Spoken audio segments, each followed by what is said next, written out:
కప్ప ఇలా రారా. ఒక పక్క డబ్బు పోయేది ఏ గుంటలో ఉందో తెలియక నేను ఏడుస్తుంటే నీకు ఈ చెత్త క్లబ్బుల్లో పిచ్చి పిచ్చి కలిసి అవసరమా? పద ముందు దాని సంగతి చూద్దాం. ఆ बैंक డబ్బు పోతే ఇంకో बैंक లో కనవేద్దాం. दिन के पहले नेशनल बावर्ची बैंक में एक बहुत बड़ी चोरी हुई है। आज पुलिस ने आंध्रा के पेद्दकोटेश्वरराव नाम आदमी को गिरफ्तार किया है। पुलिस ने उन्हें रिमांड में भी भेजा है। इस जुर्म में उनके साथ और 2 आदमी और एक औरत के लिए पुलिस ने रेड अलर्ट अनाउंस किया है। इनके बारे में सूचना देने वालों को पुलिस ने 5 लाख का इनाम घोषित किया है। భయ్యా ఆ పెద్ద కోటిగాడు అన్నం తింటున్నాడా పలావ్ తింటున్నాడా? వాడు పోలీసులకి మన గురించి మొత్తం చెప్పేశాడంట. పోలీసుల పహార కూడా మొదలైంది. ఇక మన బతుకు బ్రెడ్ బటర్ జామే. ఓంప్రదంగా పోలీస్ సైలెంట్ గా వినిపిస్తుంది. ఇప్పుడు ఏం చేద్దాం?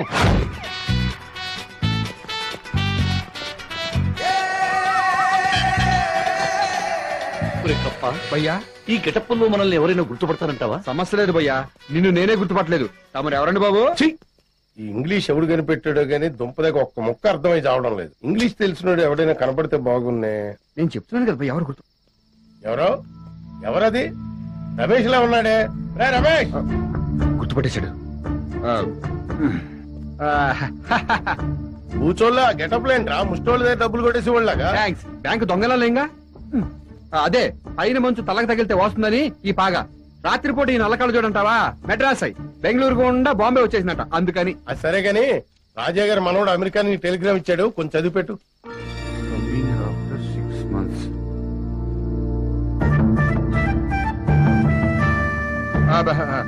Coming on 18th of this month.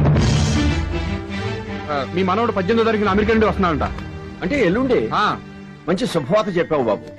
Shivayya, అయ్యా ఈ అబ్బాయికి నా అకౌంట్ లో 1 ప్యాకెట్ చాక్లెట్స్ ఇవ్వు. అలాగే. అన్నట్టు ఎయిర్పోర్ట్ కి కారేమని పంపించమన్నాడు బాబు. ఎయిర్పోర్ట్ కి కారేం పంపించొద్దానండి, డైరెక్ట్ గా వచ్చేస్తానంట. చాలా సంతోషం బాబు. శివయ్య బాబు నేను వస్తాను.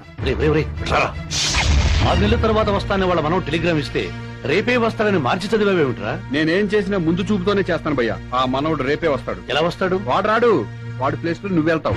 నేనా? ఈ తలకాయలు మార్చే ప్లాన్ అయినా వల్ల కాదు. ఈ ప్లాన్ క్యాన్సర్. ఈ ఆలోచనలో వద్దనేది. చూడు భయ్యా, ఇప్పుడు మనం ఉన్న పరిస్థితుల్లో తలకాయలు మార్చకపోతే మనం చేసిన ఘనకార్యానికి మన మెడకాయలు ఎగిరిపోతాయి. ఎలాగైనా రాజుగారి కొంపలో పాగా వేస్తేనే మనం బతికి బయటపడతాం. అర్థం చేసుకో. ఈ బొంబాయిలో ఓంప్రదంగా ఏమని అడుగు పెట్టాను గాని వేసే ప్రతి అడుగు జైలు వైపే పెడుతోంది. ప్రపంచ దేశాల్లోనే భారతదేశానికి ఉన్న ప్రాముఖ్యత ఇంత అంతా కాదు. ప్రపంచంలోని రాజ్యాంగాల్లో ఇండియాదే అతిపెద్ద రాజ్యాంగం.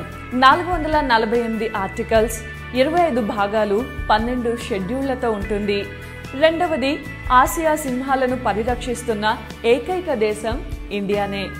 మూడవది, ప్రపంచంలో అత్యధిక శాకాహారులున్న దేశం కూడా మనదే. దాదాపు 40% భారతీయులు మాంసాహారం తినరు. నాలుగవది, ప్రపంచంలో ఇంగ్లీష్ భాషను అత్యధికంగా మాట్లాడే రెండవ దేశం భారత్.